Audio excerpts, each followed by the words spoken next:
these truths to be self-evident. That all men are created equal. As a member of Congress, I get to have a lot of really interesting people in the office. Experts on what they're talking about. This is the podcast For insights into the issues. China, bioterrorism, Medicare for all. In-depth discussions. Breaking it down into simple terms. We hold these truths. We hold these truths. with Dan Crenshaw. The Eagle has landed.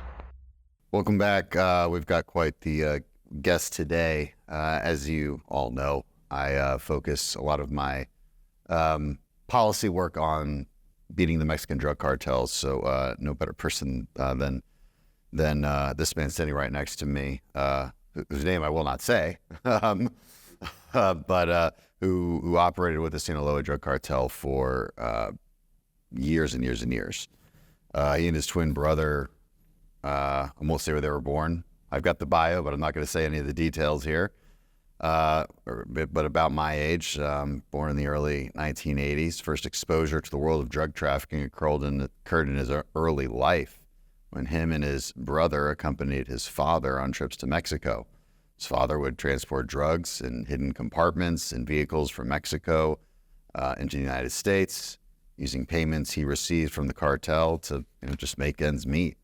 Soon thereafter, him and his brother were heavily involved in the drug trade, rising up to a level of trust after personal meetings with Joaquin El Chapo Guzman, who is head of the Sinaloa Cartel.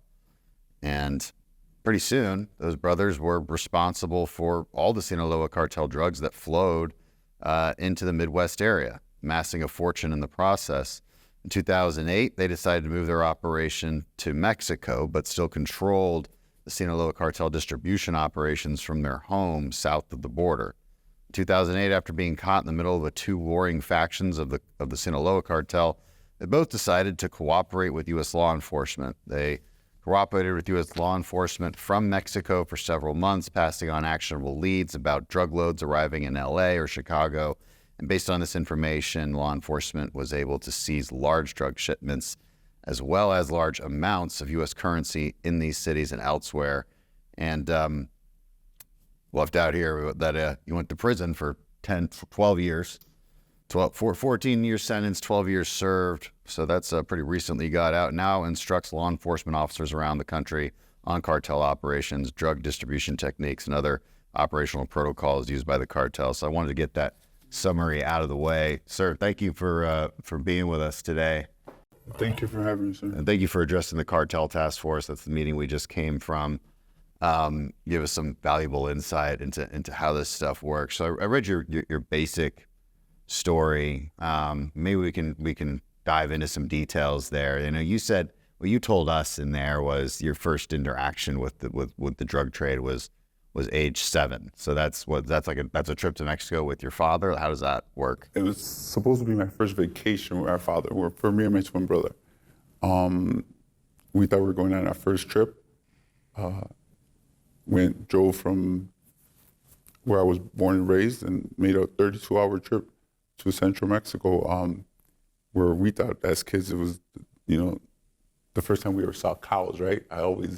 Cows and cornfields, and being a city boy, that was unique to us, and we actually enjoyed those trips. But my father took us up to the mountains in central Mexico, where it was going to be our first interaction with a legal drug, which was marijuana at the time.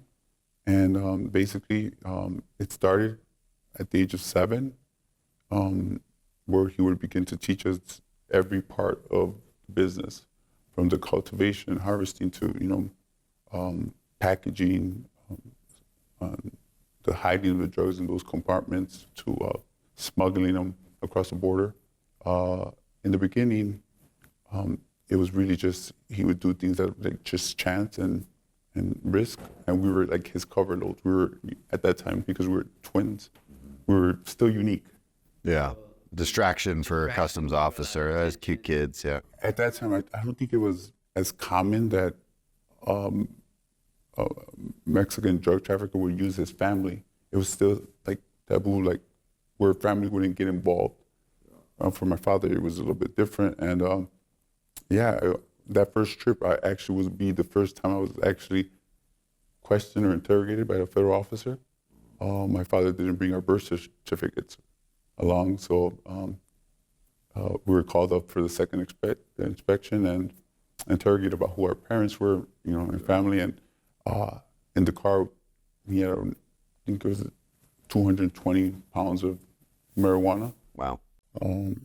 So yes, at that early age, we started to learn, everything that involved drug trafficking. And my father made sure it was a lesson.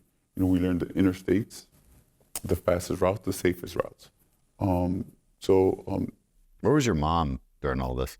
My mom would, for the most part, in the beginning, she would come along those trips.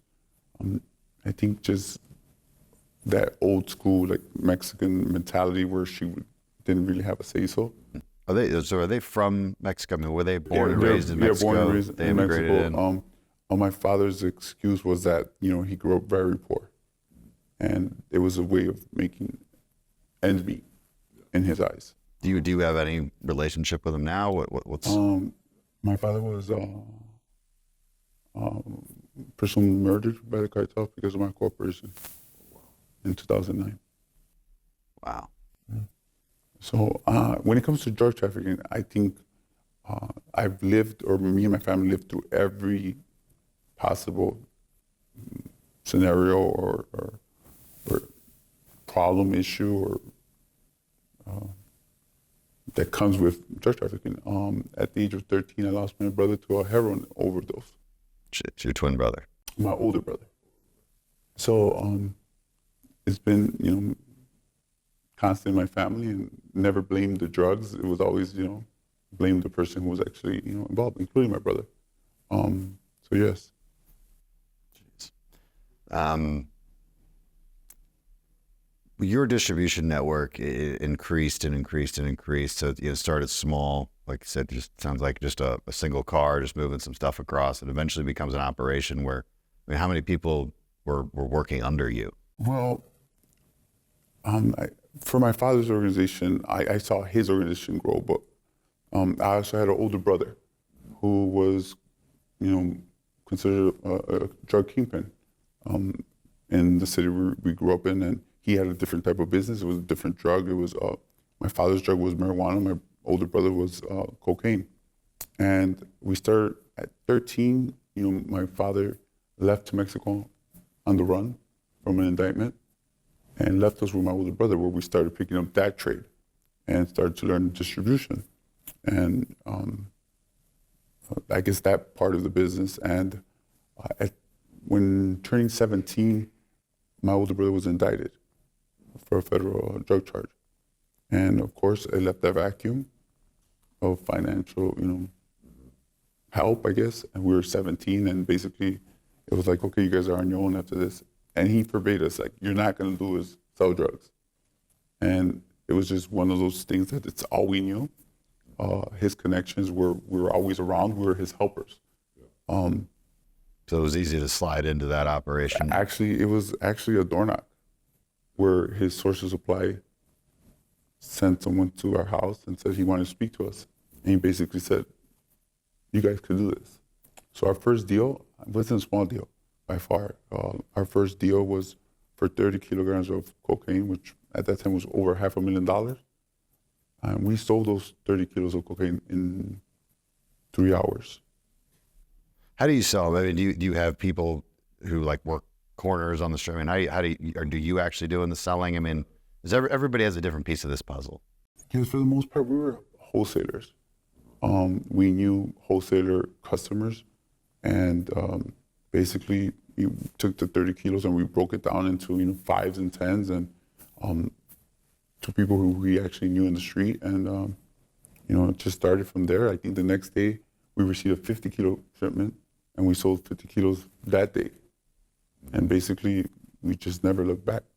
So it started to increase. By the time I was 18, I was moving anywhere from 300 to 400 kilos a month. For being 17, 18-year-old, for me and my brother making, $1 million a month, it was kind of addiction of its own, right?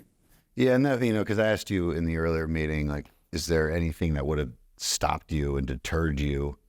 You've already seen your dad have to flee the country. because of an indictment. Your brother was just indicted, and it still doesn't deter you. So, from when we look at this from a lawmaking perspective, I'm like, it seems like there's nothing. I mean, with the death penalty, like, I don't know. I mean, what would actually deter, people in your position from doing this? Or is it just there's just always going to be somebody who's willing to take the risk to make to make what it was an incredible amount of cash?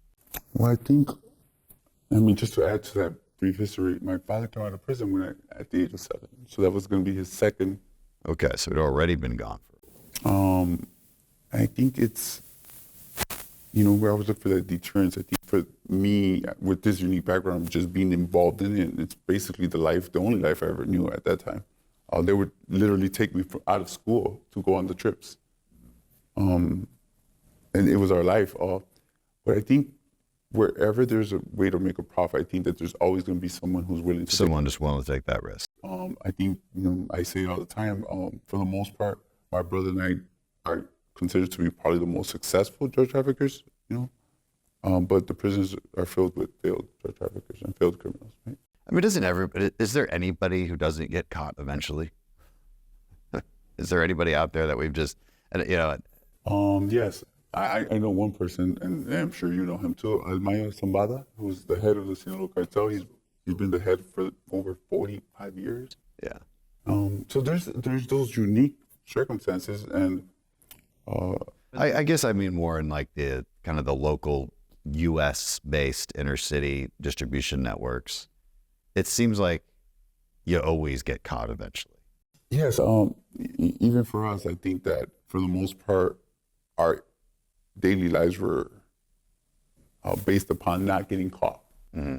We based as our work from the time we turned 17 on, and eventually we were indicted in 2004. And we basically did what our father did. We went on the run to Mexico. And it was like a safe haven, right? You're back where it was my second home from going back and forth so many times as a kid. And we, to us, it was just like a way to restart. What part of Mexico? Central Mexico is the state of Zacatecas, which is central Mexico. But mainly we lived in Guadalajara, in Jalisco, the city of Guadalajara. So you moved down to Mexico, you have a home there. What caused you to say, all right, enough is enough, it's time to cooperate with U.S. law enforcement?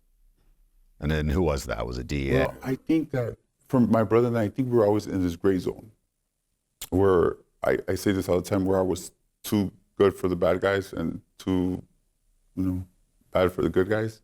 And I think that my brother and I did look at this as a business, and that was it. It was a business. It was a way for us to generate income. And we always looked at it from that perspective. Of course, in our earlier days in the United States, we went through home invasions. My brother was kidnapped for ransom by a law enforcement officer in the United States. So many different scenarios I could think that we went through. It still was just, to us, was a part of the life. And Wait, what do you mean kidnapped for ransom by a law enforcement? yes, How did that work? So like a dirty cop was kidnapped your brother, knowing you guys have a bunch of cash. kidnapped him for a total of $2.5 million. Held him for 4 days in a basement, tied up to a pole. And you paid it. And I paid it. I mean, I had the choice between, at that time, it was either I could call, the feds and maybe get my brother back, or I could pay it and just, because stay out of prison, right? Because once you call them. I mean, how do you have? So how much? What's the kind of cash you would have on average at any given time? I mean, $2.5 million's not. As I was saying before, by the time my brother got kidnapped, around that time, I was making anywhere from $3 to $5 million a month profit. Mm-hmm. So that to us was just another expense, right? Added expense to the business. And for us, I do say that we're probably one of those unique cases where we were successful. But yes, there's money to be made in the drug trade, and that's why, there's so many, inspiring drug traffickers. So the $3 million a month, that's all cash. Where you, and this is when you were living in the U.S. So where are you putting all that? So what I think made my brother and I successful was that we didn't want to do was owe a drug cartel money. So what we did was we invested it back into the business, which allowed us to have more time to be able to receive more drugs and give those drugs out on consignment. So we basically would invest it back in the business, and there was a time we had a surplus of $20 million, meaning they owed us. It was our insurance, so that just in case the worst thing could have happened and we lost a big shipment, that we could pay for it. Yeah. Because the cartel never loses. Someone, some way is going to pay. So you're not spending a ton of money then on flashy cars. In my earlier days, I mean, I would. To me, it would be like it got to a point where I could, spend large amounts of money. If I spent, $400,000 or $500,000 a month, to me, it was like, it's not a lot of money. We got used to that type of life, and it only increased when we got to Mexico. So once we were in Mexico, the hardships continued. My brother got kidnapped again by Mexican law enforcement officers in the orders of Chapo Guzman. And that ransom, or that was a little bit more expensive. We had to pay $10 million. Jeez. And that's where my business relationship with Chapo Guzman, Miles Zambada, and Arturo Chanleva, which were the heads of the Sinaloa Cartel at the time, began. So they tell a Mexican police officer to take that action. Yes. Because they want the money, or because they want to send a message? Well, do the police officers even keep that money? Or keep a cut? What? How does this work? At that time, we had we had, all our business was done in the U.S. We had never associated with actually a boss at the time. It was always middlemen. They send distributors, middlemen, to look for customers, and that's how it works. And that person that was our middleman or distributor was taking his, or could have took a loss, and in his mind it would have been easier just to put the blame on us, not understanding that we already had a relationship with other, high-ranking drug traffickers, and the plan backfired. And the only thing that we were fortunate of is that they didn't kill my brother, but Chapo sent the federal police, and they kidnapped him for 22 days. It's crazy to think. Okay, so again, it's worth noting El Chapo sent the police to kidnap him, because that's how corrupt the situation is there. You say that, and to me, it's like, In Mexico, that's very normal. It's a bit out of the norm, what you mentioned about a U.S. police officer. Yes, absolutely. That's not as normal. That's not normal. Yeah, you're just very lucky. My brother was very lucky, yeah. But yeah, that's the kind of thing you see at a movie. But that's normal in Mexico. I mean, they're the same people. And so how do you prevent the police in Mexico from going down this path? Or do they just have no choice because it's it's plato plomo? For the most part, that's the choice they're given. Yeah, there may be some officers that just rather not risk it and to take the money, and there's some officers that maybe don't, but it's just so, it's like, if you don't take, if there's, 50 officers on the force and 49 of them are taking, I mean, you're basically, X'd out, and when you're X'd out, that means that, it's not a nice way to be X'd out. So I'm not saying it's not by choice, but it's just what's happened when it comes to corruption, and when Mexican drug cartels become that powerful, where they start dictating, what law enforcement officers can do. I mean, me being part of the organization, they would order the federal police or order, military not to patrol certain areas because they're going to have party. Okay, so then what led to that moment then where you actually started interacting with what was a DEA or? Well, for the most part, as I was maturing, I was still young. I started at 17. I ended that part of my life at 27. So I had lived quite a life already, and my children were getting older, and I think, my wife is the daughter of a police officer, and not a corrupt one, and I think her input in my life for sure, of wanting more and what type of life I was going to live, had an effect on me where I did feel many times where I didn't have a way out, like this is going to be my life, and I sure would look for it. And I say this, I'm not sure if you're spiritual or not, but I feel like I had an epiphany where I woke up in the middle of the night one day and I felt I had the answer, was that cooperate. And the hardest part about me thinking I could change my life was that I had to get rid of even family members, right? Mm-hmm. That was my life. It was the hardest thing because you always live with this like you're indebted to, those people around you. And I felt like cooperating would make people be mad and just like run away. And I felt like it could work out for my family and, for me to have a chance, because I didn't want my kids to grow up like I did. Seeing what I'd seen or just being in those environments. And I felt like I was going to risk my life to do something positive. I don't remember having fear, but I did cooperate. My brother and I cooperated undercover with U.S. authorities for 7 months against the deadliest drug lords in the world. What did it result in? Did it result in some takedowns? Well, I think it resulted in the biggest drug trafficking conspiracy in U.S. history that's still going on to this day. Our beginning of our cooperation led to the indictment of the biggest drug lords at that time, including Chapo Guzman. We were actually the first legal, admissible recording with Chapo Guzman actually negotiating a drug load in the United States. Yeah. Which opened the doors for authorities to actually pursue, the cartel as a whole. As part of my cooperation in different cities, I still see some of the fruits to our cooperation that started 15 years ago. Yeah. Still to this day, there's some,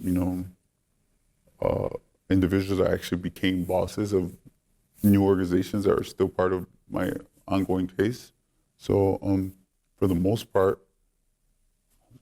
as far as prosecutions, I think that, my brother and I did well, but when me and my brother set out to do this and we agreed to do this and agreed to risk our life, it was more about really wanting to bring big changes. And us being on the other side of the structure, we didn't understand law enforcement or how it worked or how investigations actually worked. To us, it was like, yeah, we're going to give you 3 of the biggest drug lords in the world then. Right. And this is going to have a significant impact. Well, how does that even work? There's like a hotline you call, or do you kind of just know how to get to the right people? You know what? That was probably the most difficult part of cooperating, that we had to reach out to people and we were putting our life on the line and putting it in the hands of, an attorney or someone who would pick up the phone, because me being part of the organization knew that the government officials were turning over all the information. Yeah. They have lists of every government official, every U.S. government official, where they live, what cars they drive, and they get that intel on the regular. So that was probably the most, difficult moments, because we wanted to initiate it, but we just didn't know how. And lucky enough for us, our attorney, long-term attorney, we were able to trust in him, and he started the process. Okay. From inside Mexico. We were inside Mexico. He was in the U.S. Okay. And that's how it began. And that's how I began, yes. And I mean, do you regret it? So it didn't happen because you were in trouble or anything, or I mean, I read in your bios because there were some warring factions, but I don't know what that means. I think for the most, I think that it's hard for like someone to look into my life, especially when they haven't lived it, to say, well, this is your reason. And, you know, I heard the story before about there was 2 warring factions. There was. To us, it was just another day in the drug trade. There's 2 warring factions. We were threatened, as well as we were probably threatened each and every day we were in the business. So nothing new. There wasn't like a moment that I stopped. think that it kind of, what me and my brother say is that I think we were more scared of what we were going to become, because what we envisioned coming. I think that we didn't want to cross a line. My brother and I were not violent. We were always on the business side, but now we're getting forced to kind of put ourselves in a situation where they, you know, wanted information of certain individuals, and we didn't want to be a part of that. So it was a kind of like either now or never to do good. And I think that it just helped us. But the fact that they were warring, I don't.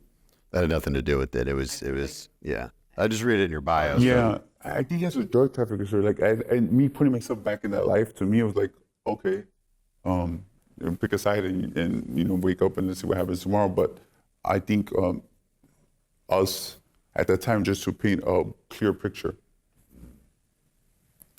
2 of the biggest Mexican drug cartels were warring for each other, which we had a business relationship with, a close business relationship with, where we had individuals from both sides around us on a daily basis. Both of us warned them, both cartels warned us about doing business with the other, but for the most part, we did have this like unique relationship where, you know, they would try to be nice to us, but at the same time, we're working undercover with the federal government. Yeah. So What is some of the most heinous violence you saw them commit? I mean, my understanding is, if we're talking mid-2000s, is when violence really, really escalated. Yeah. I mean, and it became almost like this cult-like, like the worship of the occult sort of violence. I mean, beheadings and just the most heinous stuff possible. Yes, I think it was right when it first started. You know, we kind of witnessed it because at that time it was the Zetas, right?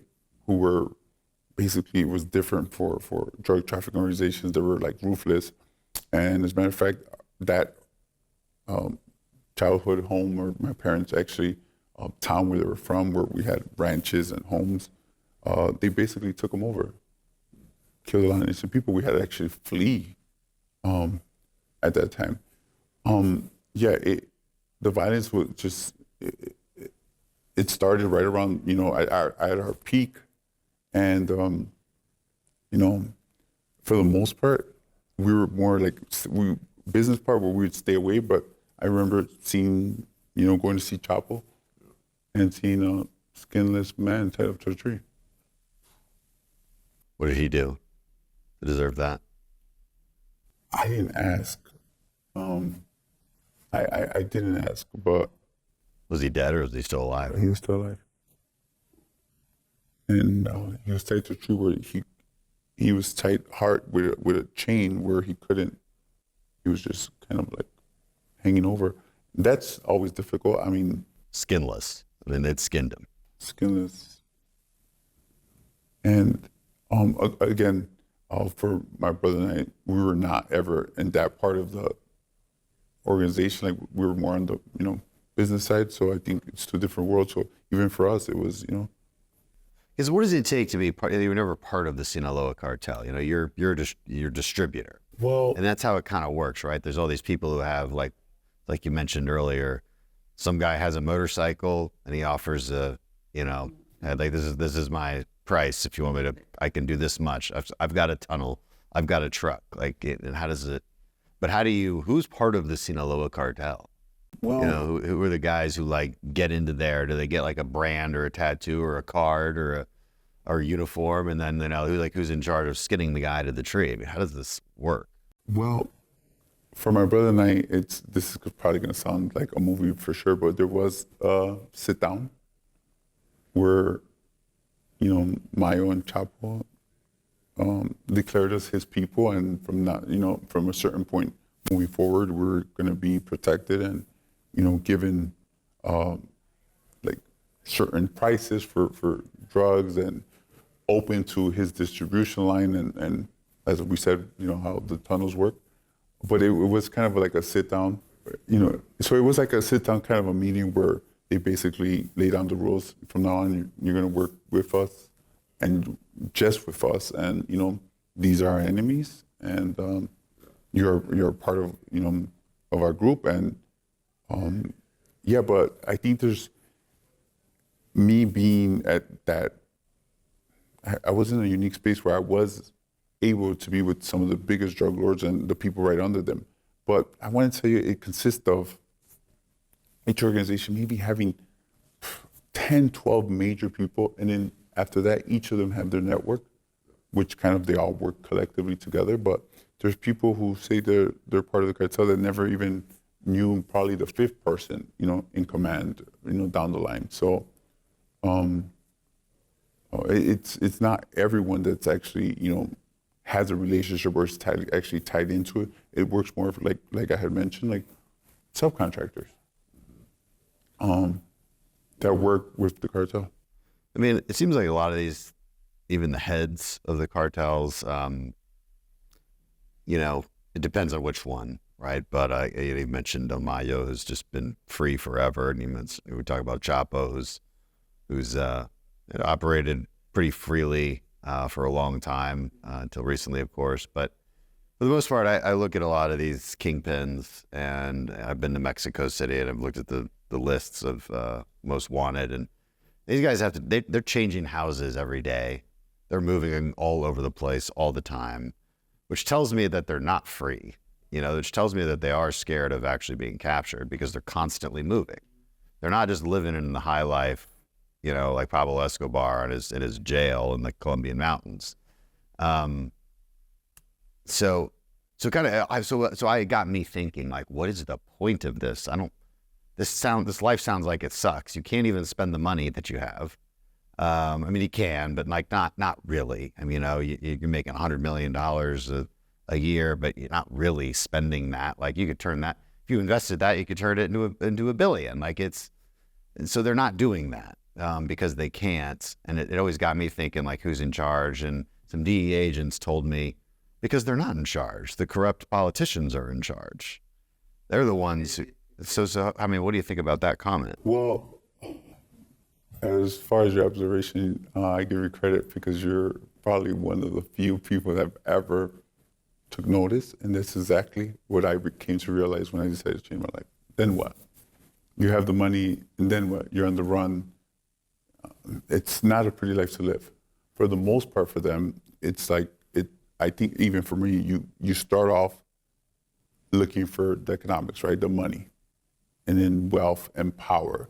And what I've seen from these drug lords is a lot of it was power that they were influenced by.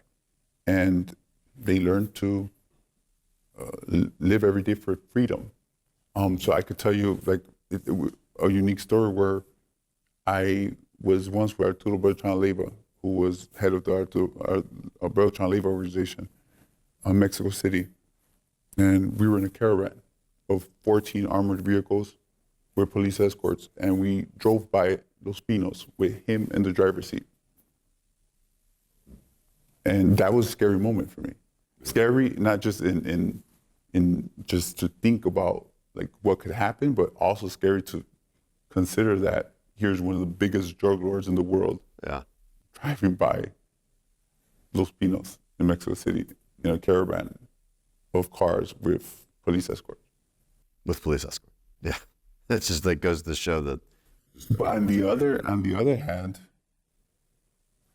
I don't think he would sleep in the same house. Because it depends on who's going after him, right? And that's the interesting thing about Mexico. Like, you could have an entire police force, on your payroll, but that's different than the federal police force, which no longer exists. But that's very different from the military. So the military might be going after you.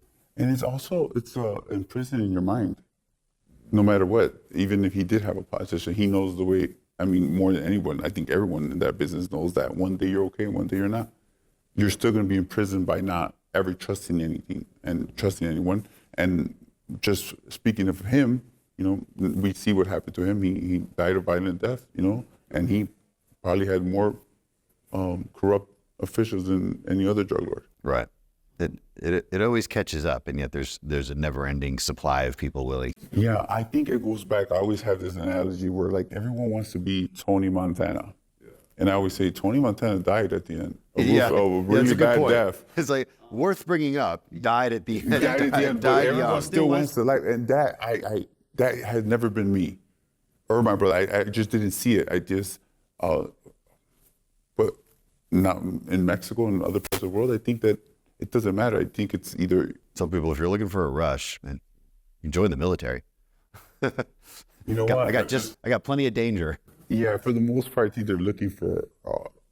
First, they're looking for the economic side of it. But what I've seen, for the most part, most people who actually join that drug trafficking world, even cartels, they're looking for the power, the legacy, and that's what happens actually in Mexico. It's intoxicating. Where, you know, in the U.S. And there's a whole culture around the cartels in Mexico. I mean, there's rap songs, and I mean, it's a whole culture integrated into just kind of like there is here too with like gangs and stuff.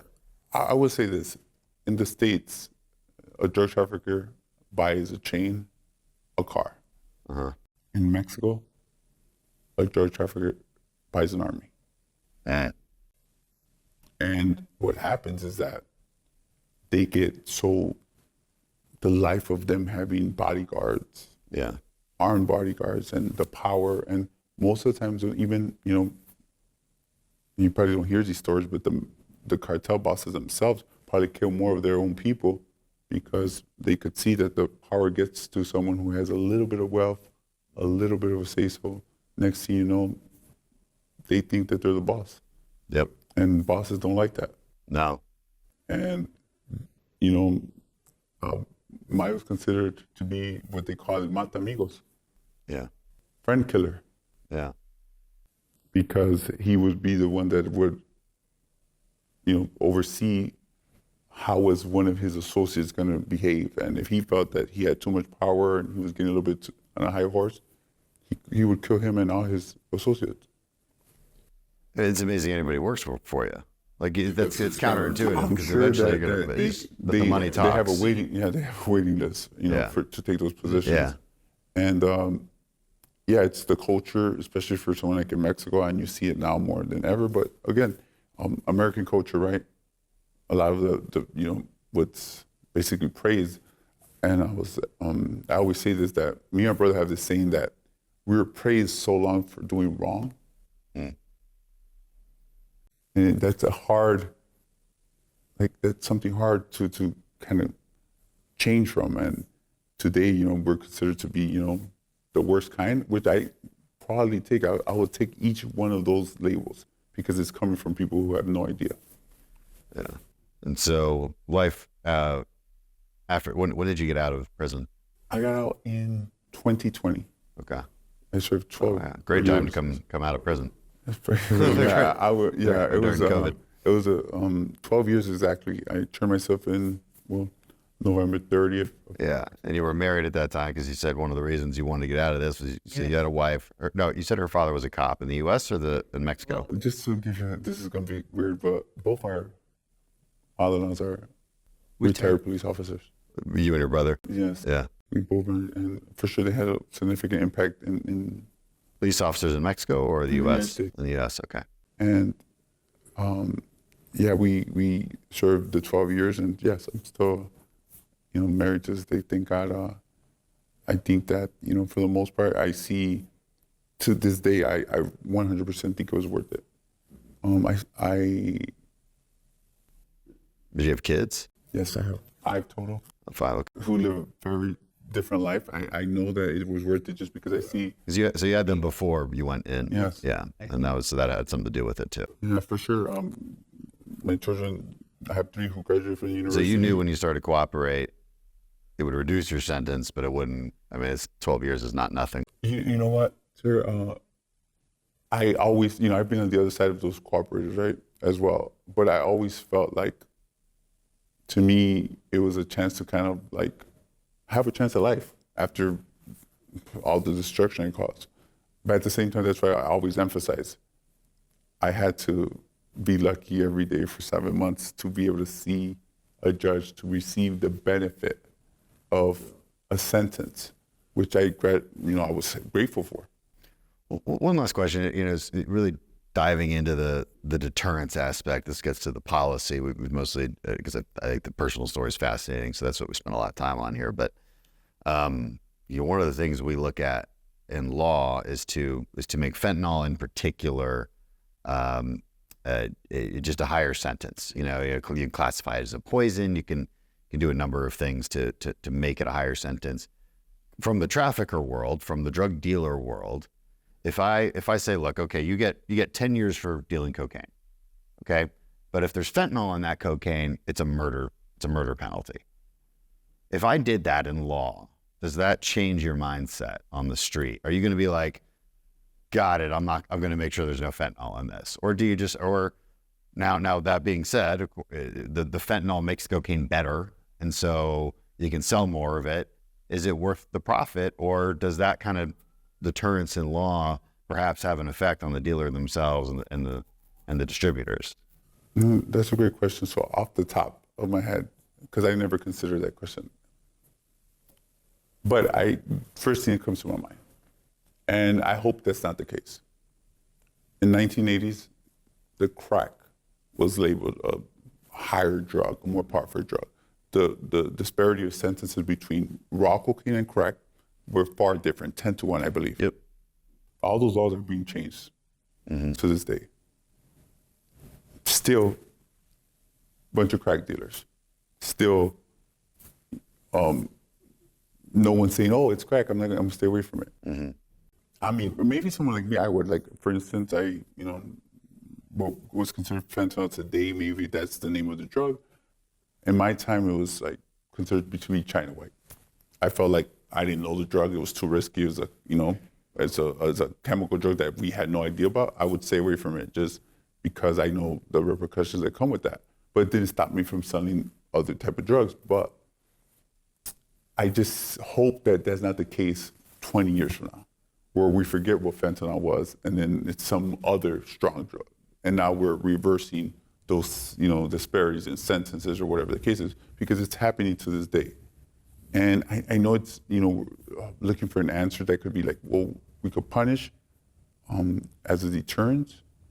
And we look back in the 80s, 90s, just my family being a part of that, prisons are full.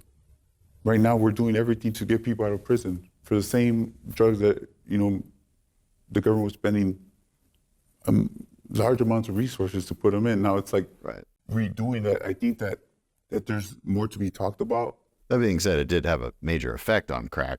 I mean, it did, and violent crime in general went down a lot. Yeah, I think that when it comes to the violent crime aspect, me being in prison, it's just how it changes that. A lot of people glorify that they're violent or glorify what they have on the record. Yeah. That does change a little bit because it's like, these laws apply except for violent offenders. Mm. I think violence and drug trafficking, those laws have helped because, for instance, me, myself, I would rather lose $3 million, $5 million than resort to violence. One of the reasons, because that's not who me and my brother were, but also because we know that you could get away with selling drugs, but you can't get away with violence. The government is not gonna, what we would say, play around or take, there being a violent kingpin, in the city, and it's bad for business.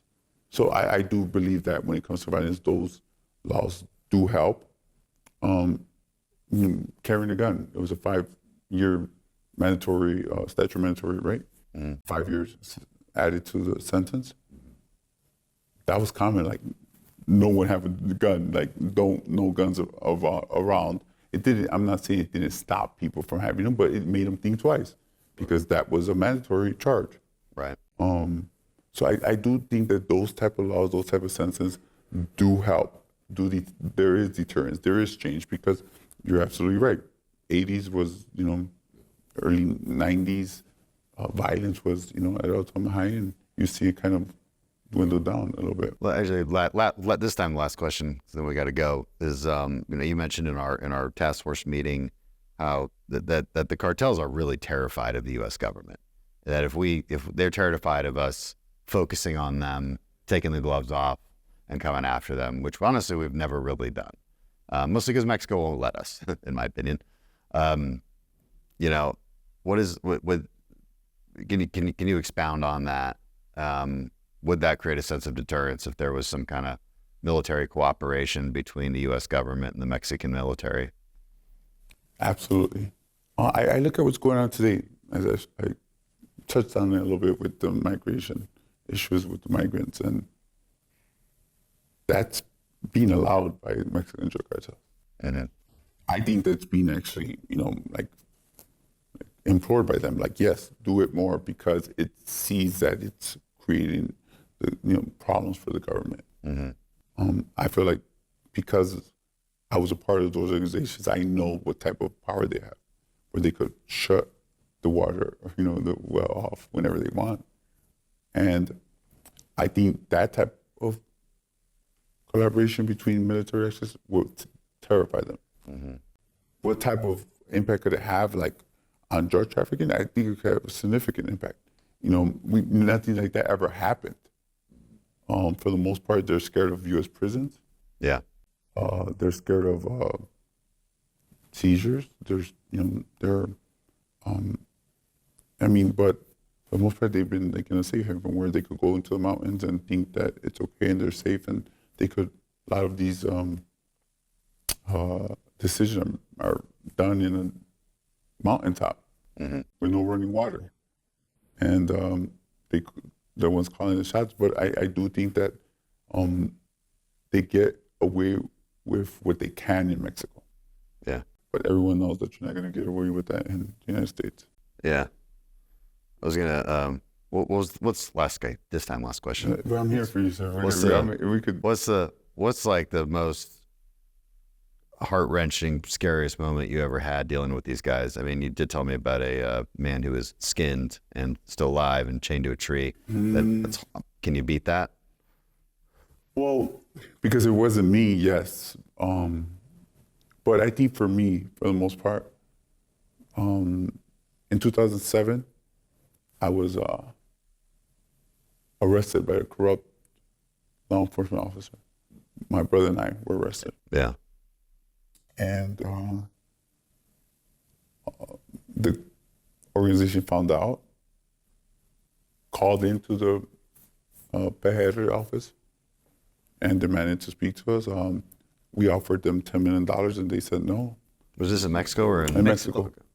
And I get a phone call and said, well, you have a choice and a choice. Either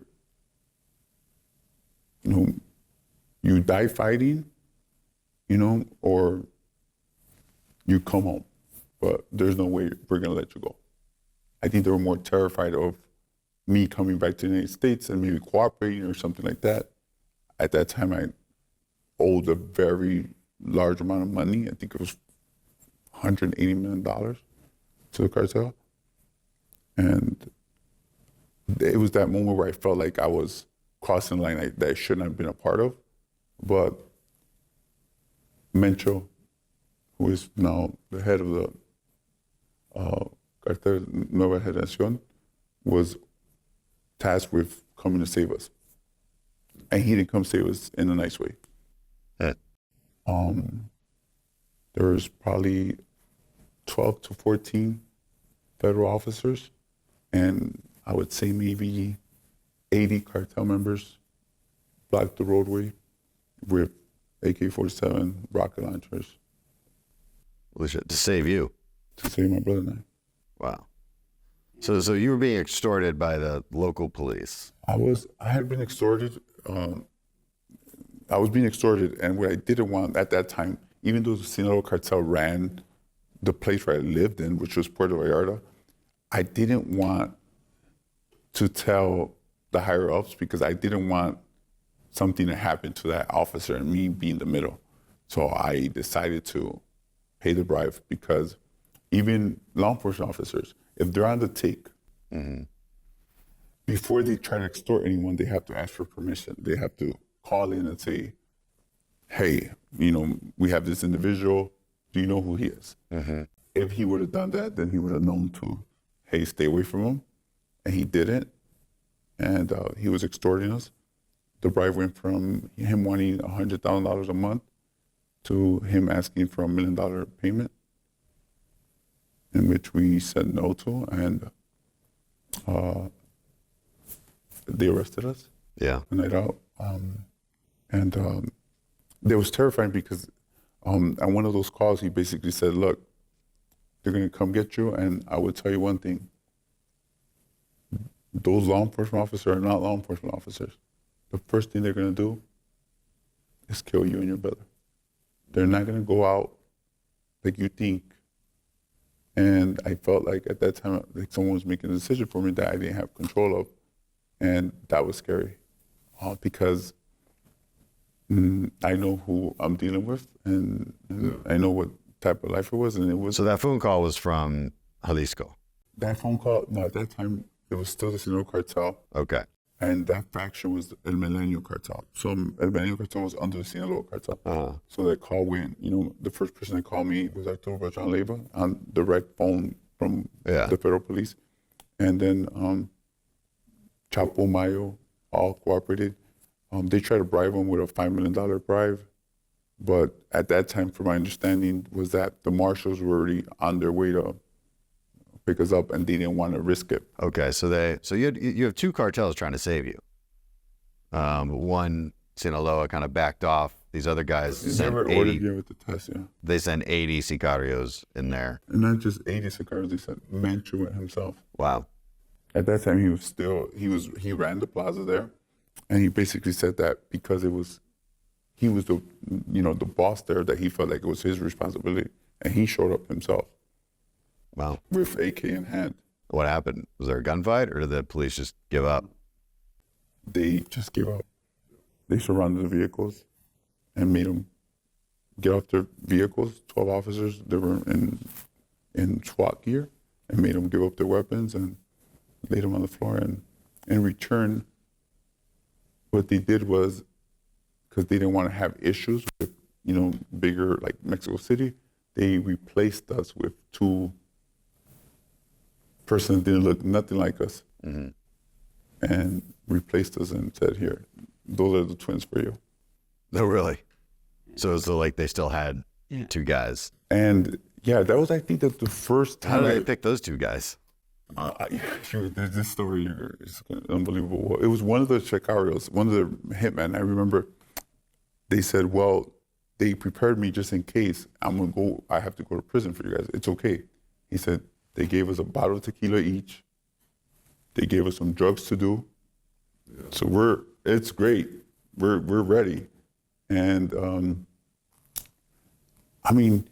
even me, who was part of the organization, like and on the, being the drug traffickers we were, I never got to experience that type of corruption. But besides it being done in the middle of a broad daylight in a tourist city like Puerto Vallarta. This all happened in Puerto Vallarta? Yes. Huh. And we actually got on a caravan of like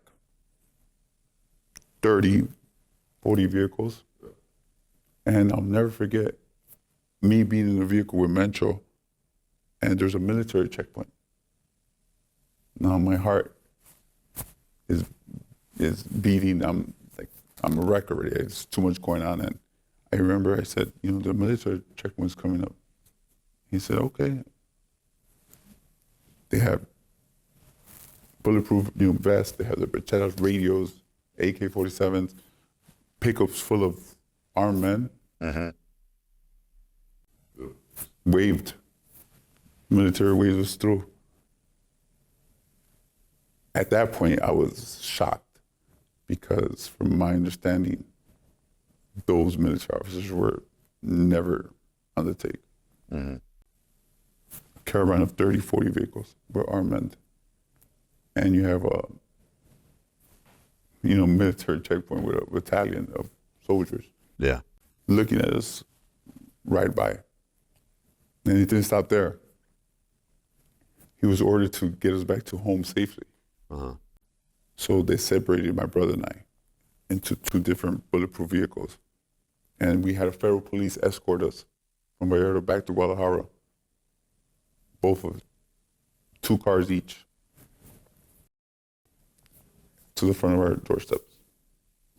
That's a good service. Jeez. And I think, even at that point, it was a scary moment. It was scary in a lot of ways. You can imagine all the things that could go wrong, and just being able to witness and be a part of what corruption was at that time. Yeah. Me understanding the other side of it was for our drugs that was being brought from Mexico City to the border. You make a phone call and say, hey, Yeah. we're going to pass by from 6 to 8, make sure the road's clear. Right. I guess, yeah, I get what you're saying. It's like, on the one hand, you kind of have it made. You get arrested, and you've got literally the 2 extremely powerful cartels both trying to save you, and then utilizing their connections within government to protect you. So that's got to feel a little good. But on the other hand, it also what it showed you is that there's so much outside of your control, and that you're lucky today, but like tomorrow could be a totally different thing. Those are like moments that you go through. And I think for my brother and I having some type of intelligence, it's like the part of the cartel doing that for us was more scarier to me than anything, because I kind of seen the value we were bringing, which, if it was, a regular business, you'd be happy about, but that value means more responsibility, means that on the opposite end, it's only going to get worse. Yeah. I didn't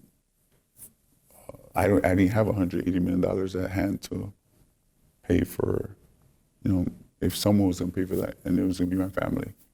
And, all that added on, right? It was just a mixture of things I've been through in my life, and that helped, I guess. And I was fortunate enough to trust, and, I gave my life to the Lord and believing that I was going to be saved. And Yeah. just sitting here with you, sir, we're just talking about some little stories, but the fact I'm able to be here kind of show how, what could happen when you decide to turn your life around to do good. And it's my pursuit, and it's why I started wanting to train law enforcement, because I feel like there's so much knowledge that wasn't actually given to them. I cooperated for basically 12 years. But, to me, the interagency collaboration doesn't exist. Yeah.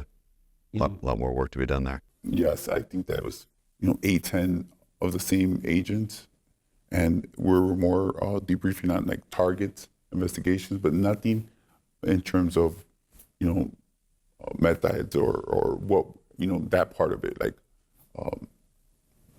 the ways we actually transport the drugs, or just, the tools that we use. None of that was actually ever really taken into consideration. And I felt like it left that void where, I came home and I said, you know what, this could be something where I could start that road to redemption. And I appreciate Jeremy Ellison from Dynamic Police Training. He gave me the opportunity to come in, and I know it's still kind of weird for people to know my background and think, well, how can I trust you?